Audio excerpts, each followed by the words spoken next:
Guys, I just wanted to give you a quick update on the DOZER. Sorry, I cannot see myself. It wouldn't allow me to do wide angle from when it's a selfie, so I have to record like this. I don't see the screen. So anyway, today again was a crazy day, but finally the bad DOZER saga is almost over. So yesterday the customer fulfilled his promise and he sent me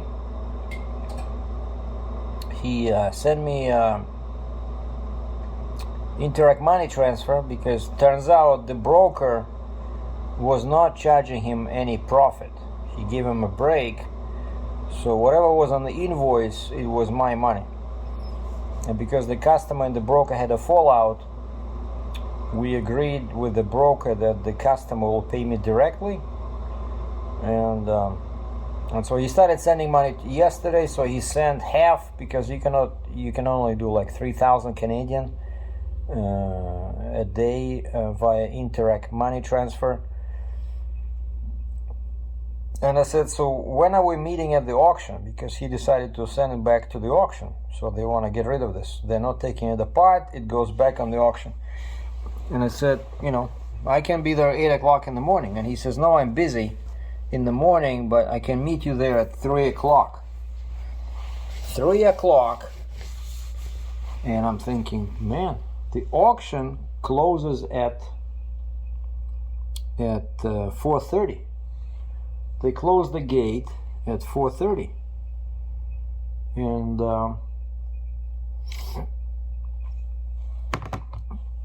but anyway, he sent the last part of the money, the last big part. I text him, he says, yeah, I sent it to you in the morning, but my bank was having some issues with Interact, and I did receive the money around 12:30. So right away I shot an email to the customer, and the broker said pretty much everything is received, he just owes like 300 bucks Canadian. And the broker says, thanks God. Okay, because they were worried that I will not get paid, so because they're not making any money on this return trip. And so I want to send them a check. I said, guys, I'm gonna send you 150 bucks US check, because you deserve it. It was a nightmare, this load. And so my customer says, yeah, let's meet at 3 o'clock. Okay, I left my yard, and of course it's only 85 kilometers, which is like 53 miles, but I'm there at 3:30. No sight of my customer. The auction closes in 1 hour, right? At 4:30 they close the gate. So I text him, I stopped there on a side street, and I said, I'm at the auction, how far are you? And the guy says, well, I had to pick up my son from school and take him home, so now I'm on my way to the auction. And I said, how far are you? Like, how much time you need to get here? He says, 27 minutes. I'm like, wait a second, it's 3:30 now, so he's planning to arrive at 4. Like, how does he expect me to offload a dead machine in 30 minutes, right? Because we don't know what kind of equipment we can use to drag it off. I can try to drag it off with the truck, that's what I told him, but the truck is 27,000 pounds, the DOZER is 58,000 pounds. So, you gotta leave yourself some room, some breathing room, in terms of time, right? And so I was worried, but he says, you can go ahead and start offloading yourself, you don't need me there. But he says, I'll be there shortly, I'll take care of the paperwork, and you have to do an agreement with the auction, right? And I'm thinking, okay, if they let me through, I'll start unchaining, offloading. And so I go to the gate, I go to the guy at the stop sign there, guard, he says, you dropping off? I said, yeah. Okay, go to the gatehouse. I go to the gatehouse, the same lady that helped me last time. She's always there, very pretty lady. And she says, she asked me a couple of questions. I said, yeah, we're just returning this. Basically, they want to sell it again. I said, I just picked this up 2 weeks ago. And she says, oh, I remember this one.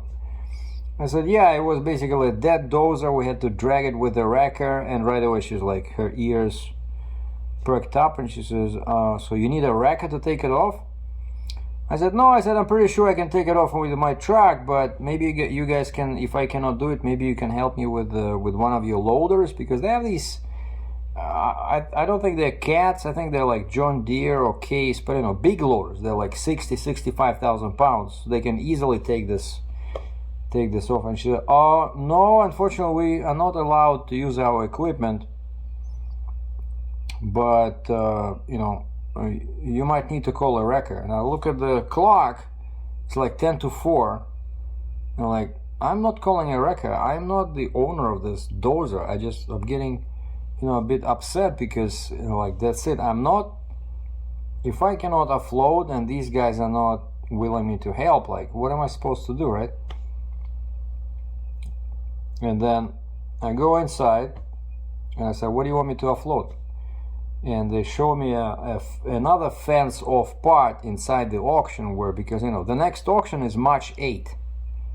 So this guy was just basically using them as a free storage, because otherwise he would have to pay somebody, right? And so they're putting it in a special place, it's a special storage. Cheers.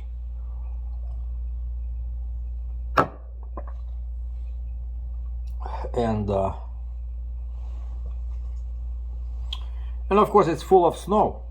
It's full of snow, and I disconnect to take all my chains off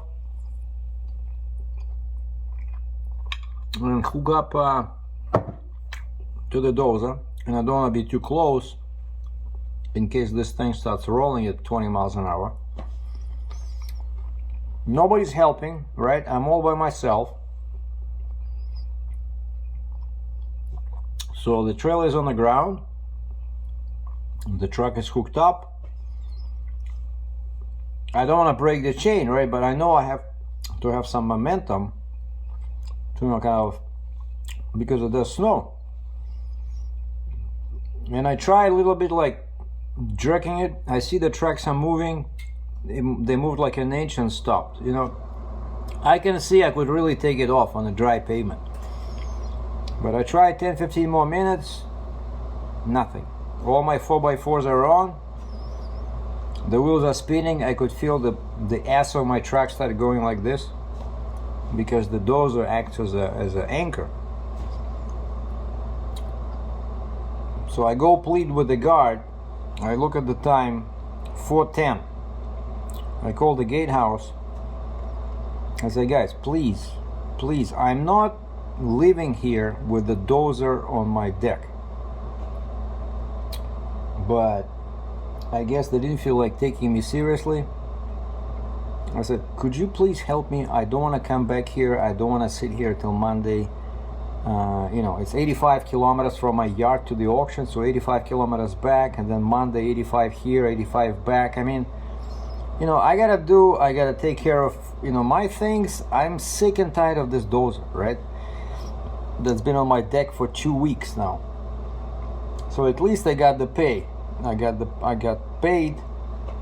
So the customer gave me the last $300 Canadian. So now we all good. I give him an invoice, bill of lading.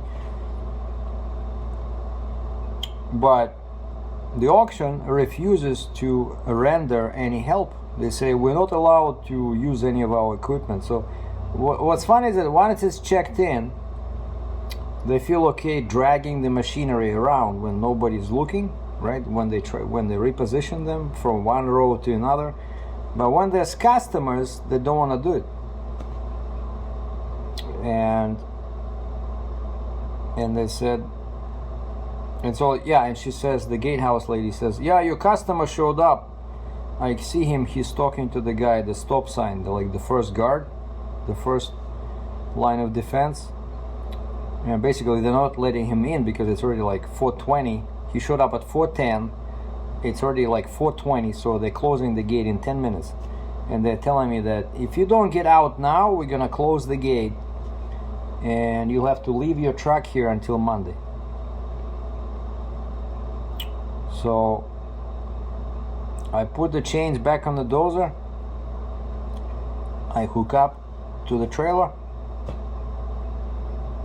and I leave the property. And what happened next is a very interesting material for the next video, but I cannot publish it until the next week. So this is like a partial update. All I can say is that the dozer was delivered, that the customer was not exactly happy, but he paid me and he signed my bill of lading. And I can say that the broker was happy. The broker who hired me, when I explained afterwards what happened at the auction, the broker was kind of like laughing, and he became my subscriber. Actually, he watches my videos now. And so this is just a partial update. I will tell the full story next week. But all I can say is that now my trailer is empty, and I booked another load. So loading December 17th, a big machine, a big kind of dozer again, going back to Sudbury, Ontario. Pays very well. And so Saturday, tomorrow, I'm taking my accordion to the Ron, the accordion technician. We're gonna check the air loss and see if he can tune it, maybe make it sound better, and add some leather straps, you know, top and the bottom, like bellows straps. And then Saturday, Sunday, so I'm at the hotel, relaxing, enjoying life with Captain Morgan. And Monday, I wanted to do it today, but I was still under load. Monday, I gotta go to the truck shop. They also do welding, because that thing inside the ramps on the trailer keeps cracking, right? So I want them to weld it back, and I also want them to attach steel, maybe like a 5-6 millimeter plate under the main beams in the middle of the trailer. So next time when I'm dropping the trailer, I don't want the inside beams to be in the air, right? Because now when I drop it, I think it's a design floor, only the ramps, like, you know, where my ramps are, only the outside parts of the trailer are touching the ground. The center does not touch the ground, and I think that's what's causing these cracks, because when you're loading, a lot of weight goes on there, and it's just only two small points of contact. Because it's not even like a full ramp, it's not like even like sitting like this, you know, it's sitting like this, just touching barely. So there's a lot of weight when you're loading a big machine, like even like I don't know, 80,000 pounds. There's a lot of stress in there, right? And so I want to add like the beams are this wide, so I want to ask them to weld like a piece like this, you know, under each beam, and to make sure that there's more than 2 points of contact, like 4 points of contact. And of course I want them to weld that piece inside the ramp that keeps cracking. So those are the plans. And then Monday I'm gonna order permits and start ordering permits for this next move, this big pipe layer. And I'll try to find a load, because I still have like a week. Like, wait a second, so Monday is what? Monday is 13th, and they want me to load on Friday 17th in West Virginia. So if I find a quick load that, let's say, loads Tuesday, and so I can deliver like 15th, 16th, but I gotta be in West Virginia on 17th for sure. They're very strict about this. Must load on Friday. But I'm still waiting a confirmation about dimensions, because at first they said it was 10.8 wide, then they said 13.4. I found specs online, and they're saying the counterweight, you know, on the side, the side counterweight, and the boom is removed. And I look at the specs online, it says now it's supposed to be 12.7. And so I'm asking the broker, say, can you please one last time, can you confirm this? Because this is very important, because if I'm over 13 feet wide in Ontario, I need a pilot and I need a single trip permit, right? If maybe I'm like around 12, I can use my annual permit and I don't need a pilot, so I can save a lot of money. But like, you know, dimensions and weights are always wrong. You can never trust brokers or even shippers.